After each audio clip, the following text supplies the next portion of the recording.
Hello friends, स्वागत है आपका हमारे इस learning platform exam fact academy channel पर। तो आज के इस वीडियो में हम बात करेंगे एचपीएससी एग्ज़ाम स्ट्रेटजी के बारे में। इसमें मैं आपको बताऊंगी कि कैसे आप अपने कॉमन सेक्शन की प्रिपरेशन कर सकते हैं। आप सभी को पता है कि 100 मार्क्स का एग्ज़ाम रहने वाला है, जिसमें से आपका 80% जो है वो आपका सब्जेक्ट रहेगा, बट साथ साथ इसमें 20% जो है यानी कि 20 मार्क्स का कॉमन सेक्शन रहने वाला है।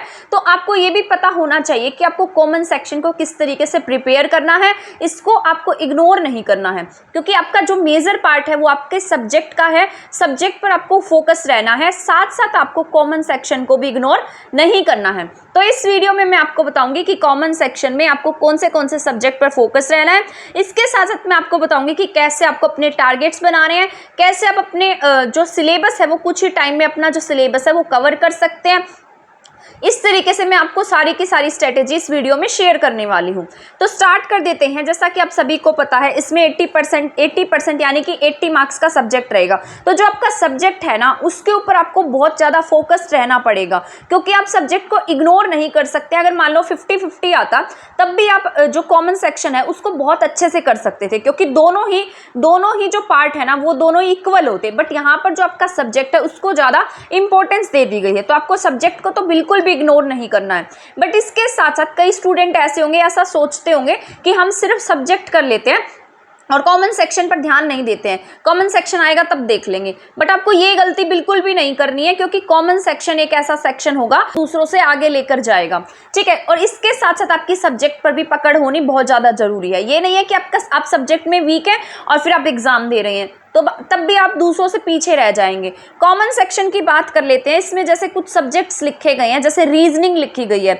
रीजनिंग के साथ साथ जैसे कुछ एक आधा टॉपिक जो है वो मैथ्स का भी है। इसके साथ साथ पेडागोजी एंड साइकोलॉजी है, एंड देन हरियाणा जीके है। इसके साथ साथ एक आधा क्वेश्चन आपको करंट अफेयर का देखने को मिल जाएगा, और इससे ज़्यादा कुछ भी इसमें नहीं पूछा जाने वाला है, क्योंकि 20 मार्क्स का आएगा और 20 मार्क्स में ये सारे क्वेश्चंस कैसे पूछेगा। बट मुझे जहाँ तक लगता है जो इम्पोर्टेंट हो सकता है, जो एचपीएससी है ना, एचपीएससी का सबसे फेवरेट टॉपिक रहता है decision making and problem solving. इसको आप बिल्कुल करके जाइएगा। ये आपके सिलेबस में भी दिया गया है। एक क्वेश्चन आपको इसमें से जरूर देखने को मिलेगा। अगर आपने एचपीएससी का कभी एग्जाम दिया है तो आपको एचपीएससी के एग्जाम पैटर्न का पता होगा। ये जो एचपीएससी है ना, एग्जाम हल्का नहीं बनाता है, तो वो हाई लेवल का एग्जाम बनाता है। तो ऐसी प्रिपरेशन भी आपको करनी पड़ेगी। अगर आप पीजीटी का एग्जाम दे रहे हैं तो आपको प्रिपरेशन भी पीजीटी जैसी ही करनी पड़ेगी। ये नहीं है कि आप बहुत इजी रीजनिंग कर जाएंगे। इसमें जो टॉपिक दिए गए हैं, जैसे ये decision making and problem solving है, ये टॉपिक आपको बहुत अच्छे से कर लेना है। एक घंटे में ही आप इसको कर लेंगे। अगर आपको ये समझ में नहीं आता है या आपको ये जो टॉपिक है ये नहीं आता है, तो आप यूट्यूब से सर्च कीजिए, बहुत सारी वीडियोज आपको देखने को मिल जाएंगी। और इस टॉपिक को इतने अच्छे से कर लीजिए कि इसमें से कोई क्वेश्चन आए तो आपका रहना नहीं चाहिए, ठीक है। क्योंकि बहुत सारे स्टूडेंट ऐसे होंगे ना जो इन टॉपिक्स को छोड़ देंगे, और अगर आप इन्हें कर लेंगे तो आप उनसे आगे निकल जाएंगे। इसके साथ साथ एक टॉपिक है डाटा इंटरप्रिटेशन का। ये भी मोस्ट इंपॉर्टेंट है। एचपीएससी ऐसे ही जो टॉपिक्स है ना ऐसे ही पूछता है, तो ये भी आपको कर लेना है। इसका भी आपको एक क्वेश्चन देखने को मिल सकता है। तो ये दो चैप्टर्स जो हैं, दो टॉपिक्स जो हैं, ये आपको देखने को मिल सकते हैं। तो decision making and data interpretation आपको जरूर से करके जाना है। चाहे आपको समझ में नहीं आ रहा है तो भी समझ लीजिएगा, अगर आपको दूसरों से आगे निकलना है तो। इसके साथ साथ यहाँ पर जैसे साइकोलॉजी एंड पेडागोजी है, ये मेजर पार्ट प्ले करेगा। जो आपके 20 मार्क्स हैं उसमें सही इसकी जो क्वेश्चंस है ना वो ज़्यादा देखने को मिलेंगे। साथ साथ हरियाणा जीके के क्वेश्चन आपको ज़्यादा देखने को मिलेंगे। तो यहाँ पर 4 से 5 मार्क्स के जो क्वेश्चन है, 4 से 5 मार्क्स जो हैं वो आपको पेडागोजी एंड साइकोलॉजी में से देखने को मिलेंगे। साथ साथ आपको 6 to 7 क्वेश्चन जो हैं वो हरियाणा जीके में से देखने को मिल सकते हैं। बाकी पोर्शन अदर सब्जेक्ट का रह जाएगा। तो साइकोलॉजी एंड पेडागोजी में आपको बहुत ज़्यादा सिरदर्दी लेने की ज़रूरत नहीं है। जो टॉपिक्स आपने किए हुए हैं या फिर जो नए टॉपिक्स आपको करने की नीड है, आप बस वही कीजिएगा। इसमें मैं आपको कुछ टॉपिक्स कराऊंगी साइकोलॉजी के, जो आपके इसमें इंपॉर्टेंट हो सकते हैं, जिसमें से क्वेश्चन आने के चांसेस हो सकते हैं। क्योंकि आ गया ना कि कौन सा टॉपिक्स आपसे पूछे जाएंगे। यहाँ पर बस ऐसे दे दिया कि साइकोलॉजी एंड पेडागोजी। इसमें ना आपको जितने भी टॉपिक्स होते हैं, जैसे आपके पास में एजुकेशन से रिलेटेड जितने भी टॉपिक हैं, कंसेप्ट है, एजुकेशन साइकोलॉजी साइकोलॉजी जो है उसको अच्छे से कर लेना है, उसके कंसेप्ट हैं, उसके फंक्शंस हैं, वो सारे के सारे अच्छे से करने हैं। साथ साथ जो डेवलपमेंट का टॉपिक होता है एडल्ट डेवलपमेंट वाला करना है, ये छोटे बच्चों वाला नहीं पूछेंगे क्योंकि आप पीजीटी टीचर बनने जा रहे हैं, तो आपसे कॉग्निटिव डेवलपमेंट, फिजिकल और मेंटल डेवलपमेंट, इसके साथ साथ इमोशनल, सोशल, ये सारे के सारे आपको बहुत अच्छे से आने चाहिए, तभी आप जाकर इसको कवर कर पाएंगे। क्योंकि जो ये एचपीएससी है, एचपीएससी ऐसे एग्जाम नहीं बनाएगा। आपको अगर क्वेश्चन भी देखने को मिलेंगे ना, तो एक क्वेश्चन लिखा होगा ऊपर और उसके साथ साथ आपको 4 ऑप्शन मिलेंगे और नीचे फिर ऑप्शंस होंगे कि बताइए इनमें से कौन से वाला ट्रू है, 1 2 3 ट्रू है या 1 2 ट्रू है या ऑल ट्रू है या 1 ट्रू है, ऐसे ऐसे क्वेश्चन पूछे जाएंगे। इसके साथ हम बात कर लेते हैं यहाँ पर, जैसे जितनी भी थ्योरीज हैं सारी पढ़ लेना। अडोलोसेंस, टीचिंग लर्निंग वाला जो टॉपिक होता है इसको बहुत अच्छे से आना चाहिए आपको। इसके साथ साथ जैसे अप्रोचेज होती हैं, बिहेवियरिस्ट अप्रोच है, कॉग्निटिव अप्रोच है, ये सारी अप्रोचेज आनी चाहिए। इसके साथ साथ जो लर्निंग का टॉपिक है ये आपको अच्छे से आना चाहिए, ठीक है। इसके साथ साथ जो कॉमन स्किल्स होती हैं, टीचिंग मॉडल होते हैं, कैसे यूज़ करते हैं टीचिंग एड्स को, ये सारे के सारे टॉपिक्स जो हैं वो आपको बहुत अच्छे से कर लेने हैं, क्योंकि इनमें से ना क्वेश्चंस आने के चांसेस ज़्यादा होते हैं। और हाँ, इसके साथ साथ जैसे अब आपके कोई भी एग्जाम हुए, आपने चाहे कोई भी टीचिंग का एग्जाम दिया हो, उसमें आपके नेशनल एजुकेशन पॉलिसी से जरूर क्वेश्चन पूछा गया है, और आप पीजीटी का एग्जाम दे रहे हैं तो आप इतने ज़्यादा मैच्योर तो हैं ही कि आपने ये सारे टॉपिक्स पढ़े होंगे, आपने कोई ना कोई एग्जाम तो दिया ही होगा, उनमें आपने ये सारे टॉपिक्स पढ़े होंगे, तो आपको ये टॉपिक्स बहुत अच्छे से आने चाहिए। जैसे एनईपी है, आरटीई है, इसके साथ साथ एनसीएफ है, ये सारे टॉपिक्स आने चाहिए आपको। इन टॉपिक्स में ना आपसे कोई गलती नहीं होनी चाहिए और आपको ये टॉपिक्स बहुत अच्छे से टिप्स पे आने चाहिए। अगर आप इसको बस ऐसे एक बार रीड कर लेते हैं और मान लो एग्जाम में क्वेश्चन आ जाता है और क्वेश्चन उसी तरीके से आता है जैसे मैं बता रही हूँ, मान लो एक क्वेश्चन दिया गया और उसके 3-4 ऑप्शन है, फिर हमें उसमें से सिलेक्ट करने हैं, तो वो एचपीएससी का पैटर्न ही ऐसा रहता है। तो इसीलिए मैं आपको बता रही हूँ कि उसमें ना इस तरीके के क्वेश्चन पूछे जाते हैं। तो एचपीएससी के आप कोई भी क्वेश्चन पेपर उठाकर देख लेना, या कभी भी कोई टीचिंग का पेपर हुआ हो, वो तो बहुत पहले हुआ होगा आई थिंक, बट अगर रिसेंट में जो भी एचपीएससी ने एग्जाम लिया है उसके कोई भी क्वेश्चन पेपर उठाकर देखना, वहां से आपको पता लगेगा कि एचपीएससी कैसे एग्जाम कंडक्ट कराता है। ये आपका एचटेट की तरह एग्जाम बिल्कुल भी नहीं लेगा। ये आपका, मैं ऐसा नहीं कहती कि इजी आएगा, पेपर आपका मॉडरेट आएगा, ठीक है। आप इसको इजी मत लेकर चलिएगा, सबसे पहली बात तो। और जितने भी टॉपिक्स आप करते हैं उन सबको टिप्स पे कर लेना, ठीक है। बहुत ज़्यादा इसमें आपको टाइम देने की भी ज़रूरत नहीं है। अपना टारगेट बनाना कि मुझे इतने टाइम में ये सारे टॉपिक्स कर लेने हैं, तो इस तरीके से आप इन टॉपिक्स को कवर कर सकते हैं। अब हम चलते हैं हरियाणा जीके के ऊपर। हरियाणा जीके जो है ना, ये आपकी मेजर पार्ट रोल प्ले करेगी। किसमें? ये जो आपका कॉमन सेक्शन है, इसमें 6 to 7 क्वेश्चन या 7 to 8 क्वेश्चंस आपको देखने को मिलेंगे। इसमें आपको हरियाणा जीके देखने को मिल सकती है, साथ साथ इसमें आपको 2-3 क्वेश्चन करंट अफेयर्स के भी देखने को मिल सकते हैं, क्योंकि चाहे एचएसएससी ने अब की बार करंट अफेयर इतना नहीं पूछा है, लेकिन एचपीएससी जो करंट के टॉपिक्स है वो पूछती है। एचएसएससी को एचपीएससी के साथ कंपेयर मत करना कि एचएसएससी ने ऐसा एग्जाम पैटर्न दिया था तो एचपीएससी भी ऐसा एग्जाम पैटर्न देगी। दोनों डिफरेंट, इनका पैटर्न जो होता है ना, दोनों का डिफरेंट होता है। तो इसमें हरियाणा जीके भी आपको अच्छे से पढ़नी है, ये नहीं है कि बस जो फैक्ट वाली है वही पढ़ लिया, कंसेप्ट से पढ़नी पड़ेगी आपको।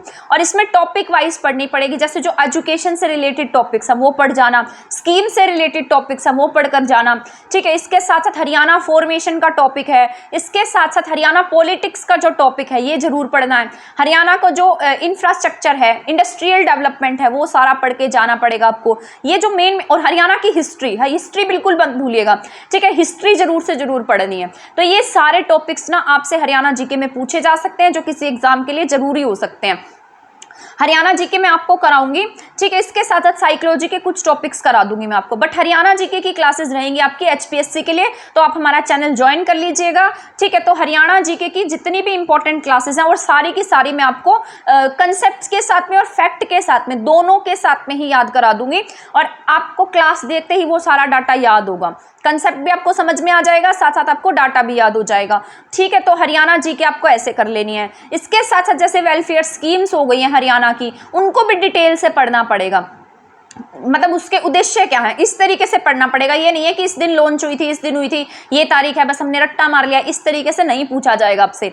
आपसे अगर हरियाणा जीके में वेलफेयर स्कीम्स भी पूछी जाती है तो उसके उद्देश्य पूछे जाएंगे। तो ये सारे के सारे टॉपिक्स आपको करने पड़ेंगे, ठीक है। इसके साथ साथ साइकोलॉजी एंड पेडागोजी मैंने आपको बता ही दिया कि आपको किस तरीके से कवर कर लेना है। अब हम बात कर लेते हैं इसकी स्ट्रैटेजी की कि आप अपने टारगेट्स कैसे बना सकते हैं। ये देखो मैंने इस तरीके से ऐसे यहाँ पर लिखा है, आप पीछे ये देख सकते हैं, यहाँ पर भी मैंने अपने टारगेट्स लिखे हैं। जो जो मुझे टारगेट्स अपने कंप्लीट करने होते हैं वो सारे के सारे यहाँ पर भी मैंने आपके लिए लिखे हैं कि आप किस तरीके से अपने टारगेट्स बना सकते हैं, कैसे नेगेटिव थिंग से मतलब कैसे नेगेटिव चीज़ों से आप दूर रह सकते हैं। तो यहाँ पर ना आपको अपने डेली टारगेट्स बनाने हैं। इसी तरीके से आप एक कोई भी डायरी ले सकते हैं या अपनी कोई भी नोटबुक ले सकते हैं, उसमें अपने डेली टारगेट्स लिखो कि आज के दिन में मुझे इतना काम करना है। तो इस तरीके से आप अपना इसको कंप्लीट कर सकते हैं। ये नहीं है कि आपको वहाँ पर साथ में टाइम लिखना है कि हाँ 1 घंटे में ये पढ़ूंगा, 1 घंटे में साइकोलॉजी पढ़ूंगी, 1 घंटे में सब्जेक्ट पढ़ूंगी, इस तरीके से नहीं करना है।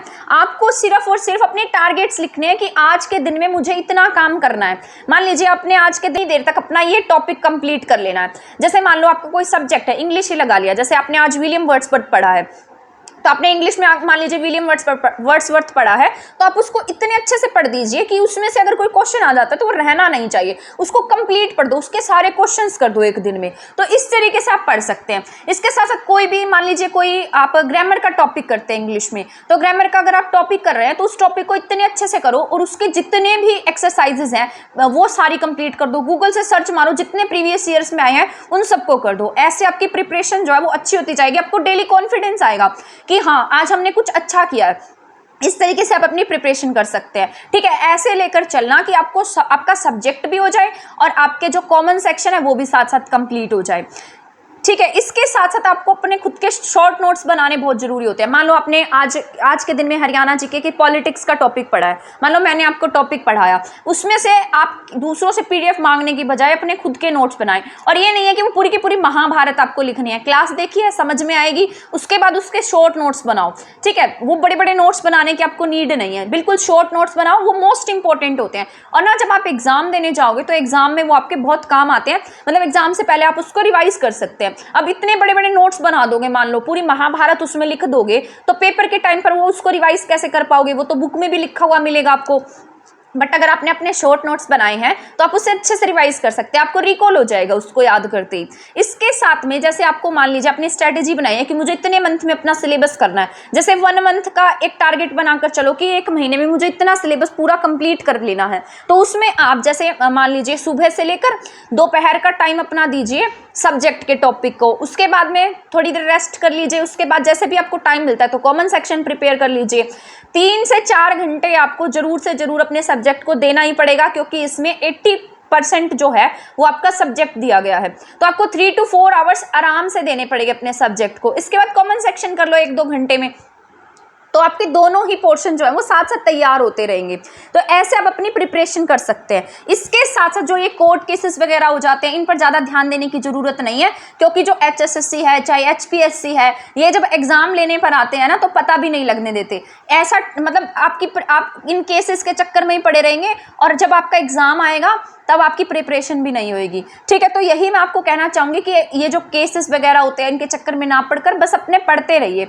जब आप पढ़ते रहेंगे और मान लीजिए एकदम से एग्जाम आ जाता है, इन केसेस का कोई फर्क नहीं पड़ेगा, पहले भी बहुत सारे केसेस हो चुके हैं, तो इस बार मुझे नहीं लगता कि इन पर केसेस का कोई असर होने वाला है। तो अपनी पढ़ाई जारी रखिए, किसी की बातों में मत आइए, कोई भी अपने मन में नेगेटिव थॉट्स मत लेकर आइए, बस अपनी पढ़ाई रखिए। जब तक कि आपको जॉब नहीं मिल जाती है तब तक आप अपना जो भी पढ़ाई का काम है वो जारी रखिए, पढ़ते रहिए। आपको अगर दिन में टाइम नहीं मिलता है तो रात को पढ़ लीजिए, क्योंकि आप PGT वाले स्टूडेंट हैं, मुझे पता है बहुत सारी रिस्पॉन्सिबिलिटीज़ होंगी आपके ऊपर, ठीक है। तो आपको अगर दिन में टाइम नहीं मिलता तो रात को पढ़ लीजिए, तो ठीक है। तो पर मैं यही कहूँगी कि 4 से 5 घंटे आपको डेली पढ़ना है, डेली, क्योंकि अभी एग्जाम की डेट का भी नहीं पता है। बट अभी आप अभी से मतलब 4 से 5 घंटे पढ़ेंगे तभी कहीं जाकर आप एग्जाम क्वालिफाई कर पाएंगे, क्योंकि ये एग्जाम जो है ना वो आसान नहीं होने वाला है, ठीक है। मैं आपको डरा नहीं रही हूँ, बस आपको सच्चाई बता रही हूँ, ठीक है। जिसने भी HPSC के एग्जाम्स दिए हैं उसे पता होगा, उससे पूछ कर देखना कि HPSC कैसे एग्जाम लेती है। चाहे आप कोई भी एग्जाम उठाकर देख लेना HPSC का, आपको उसका सच पता लग जाएगा।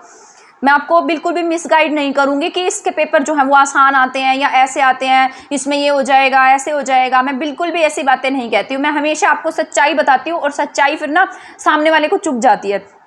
बट मैं यही कहूँगी कि आपको जो एग्ज़ाम का पैटर्न है वो मॉडरेट लेकर चलना है। मतलब ये भी नहीं लगा कर चलिए कि बहुत ज़्यादा टफ आ जाएगा कि हमसे हो ही नहीं पाएगा, हम तो पहले ही डिमोटिवेट हो जाते हैं, ऐसा भी मत सोचिएगा।